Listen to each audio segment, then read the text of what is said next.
How to grow your online coaching business in 2025. Let me guess, you're probably fed up with the algorithm changing and moving the goalposts every single day to the point that your workout videos, your carousels, your Canva images, your nice transformations of your client, they're all getting terrible reach. What happens then is that you have to keep on posting content and you're on this content hamster wheel. Not to mention that when you do get clients from your content, they're staying for about 8 to 12 weeks and you're in this never-ending cycle of content, selling, and it feels terrible, to be honest. So in this video, I'm going to share 3 big massive shifts that you need to listen to today. Write down a notepad and go away in action. My name's Chris Bradley and I own the MRR agency, and I've helped at this point over 400 fitness business owners grow their business through predictable monthly recurring revenue systems. So let's get stuck into the video. Shift number 1 is from content creator to community architect. Don't get me wrong, I spend a lot of my time speaking to my clients and telling them to put their unique voice out there, tell their story, build their brand, all that good stuff. But it's gotten to a point now where coaches are just becoming content creators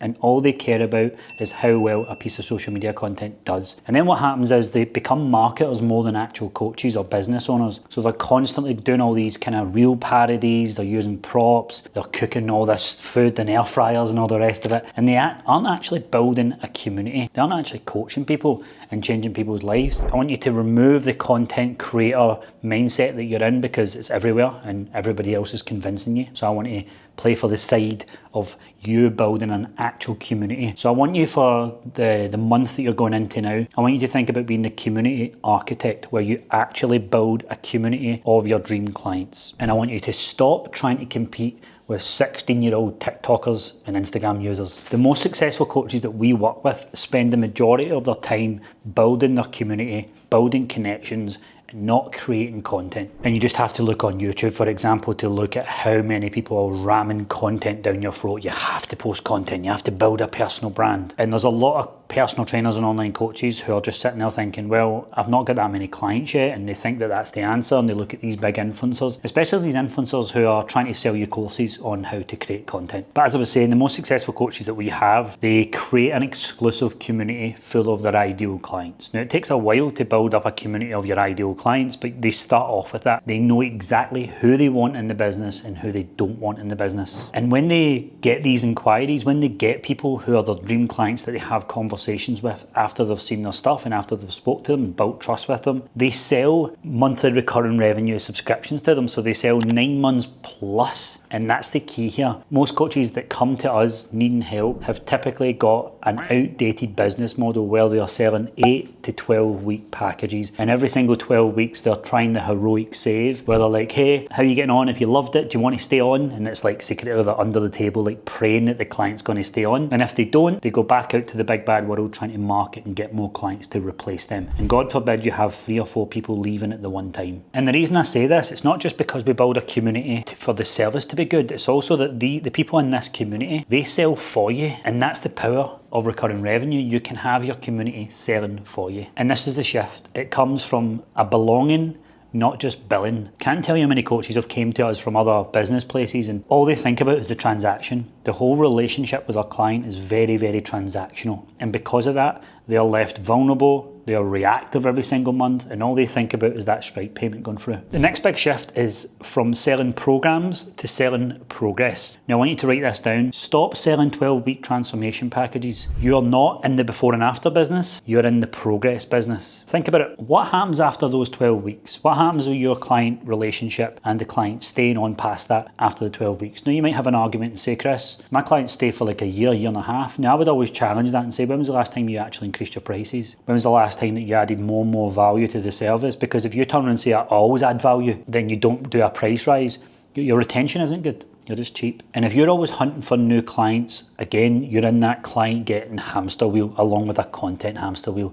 And it's no wonder you're exhausted at the end every month. So what to do with clients when you finally attract them and get them in? So you need to create clear progression paths way beyond their initial goal, because clients quit when they run out of future. If they say to you, oh, I just want to get in and feel a little bit better, we both know that that's just a surface level translation of actually, I just need help. So when you get them in and build that belief, you paint the picture past 12 months. This isn't to do them a disservice. It's your duty to show someone what they're potentially capable of. And with that, you want to make sure you're building milestones milestones to celebrate the wins along the way, because if you get to 12 weeks and you had a really good, check in with them or whatever at week 8, chances are after that spike it starts to go like this, because just naturally over time when they join there's a big spike of excitement, they spend money, so they show up, and then it starts to deteriorate, especially when it comes to like big upfront payments because the money's been spent. So this is more focused for you than it is the client, but you need to design your business model in a way that focuses on lifetime value of the client.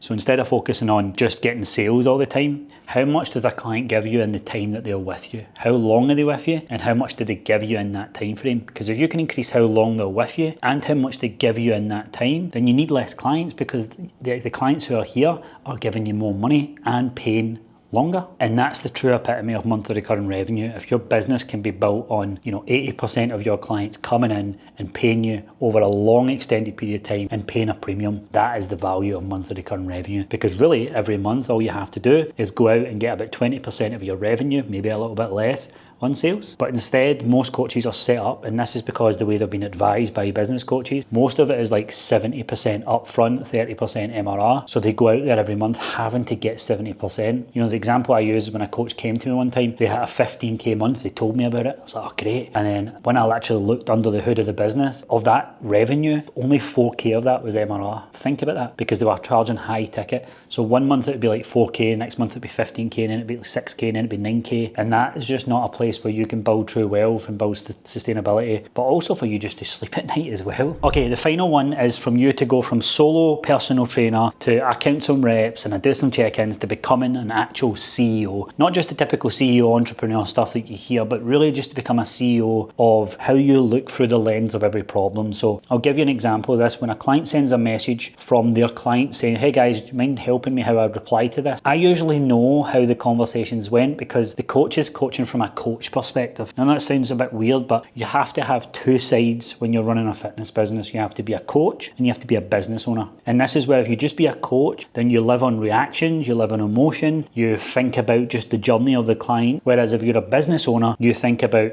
how the overall big picture looks for the client. You think of how you have to understand and look at the situation that's in front of you. You have to step up into the shoes of a business owner. Whereas a coach never strays from just the typical coaching questions.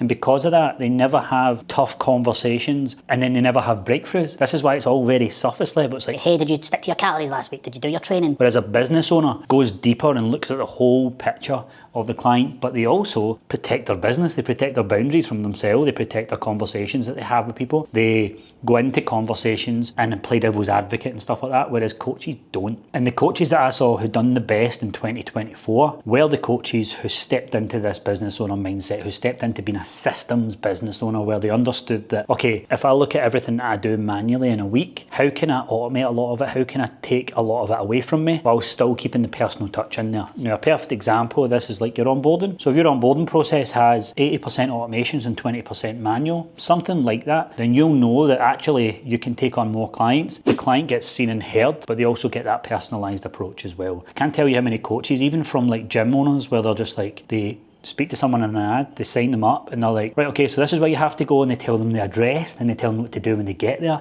then they manually book them in for the first session. And then all the way through to online coaches, where it's just like they're constantly repeating themselves. They're sending custom Loom videos for all the same stuff that they say all the time to different clients. So yeah, I need you to step into that system CEO instead of just being that coach. Step into the business owner mold. So that's pretty much it. I know that was kind of more mindset stuff towards it, but I think that you've probably got enough strategies, especially if you're browsing YouTube, you've got enough strategies on how to grow. Really, it's about how you can step into these 3 different shifts that you need to take so that you can look at the online coaching space from another lens, because I know what it's like. You end up getting caught up in, oh, that person went viral, that person's got loads of followers, I'm going to buy their course. Oh, and it's just like everything's changing so quick. No one knows the content game, but what you can do is set up your business model properly, speak your voice, build a community of people who are raving fans, and make sure that you're stepping into that business owner role, because all of that combined is timeless. It doesn't change. No one else is in control. You're in full control. Perfect. I hope you enjoyed the video. I ask you, do one of 3 things. You don't have to do